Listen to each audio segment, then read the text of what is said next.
नमस्कार. आपल्याकडे काही कलाकारांच्या जोड्या प्रसिद्ध आहेत, प्रचंड प्रसिद्ध आहेत. लक्ष्मीकांत प्यारेलालजी, कल्याणजी, आनंदजी, अजय अतुलजी अशीच एक जोडगोळी आहे जी चुकून राजकारणात आली आहे. मनोरंजन क्षेत्रात असती तर शपथ सांगते आज त्यांचं कलाकार म्हणून मोठं नाव झालं असतं. त्यांच्या स्टँडअप कॉमेडी उर्फ भाषणांना गर्दी होतेच, होणारच ना. लोकांना मनोरंजन सुद्धा लागतं. आजही ही भावंड मोर्चा ही थीम घेऊन नवीन प्रयोग सादर करतात. पण साहेबांनो, भाषणं ठोकून टोमणे मारून मुंबईचा किंवा राज्याचा विकास होत नसतो. त्यातल्या एका भावाला 25 वर्ष मुंबईकरांनी तिजोरीच्या चाव्या दिल्या, पण त्यांनी काय केलं?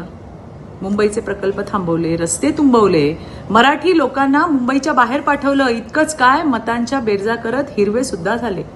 त्यामुळे बंधूंनो, जनता इतकी भोळी नाही की विदूषकांच्या हातात राज्य देऊन स्वतःच्या मताचं, संविधानाने दिलेल्या हक्काचं हसू करून घेणार नाहीत.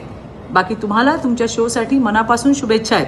लोकांना हसवाल आणि मनोरंजन कराल ही अपेक्षा आहेच. धन्यवाद. जय हिंद, जय महाराष्ट्र.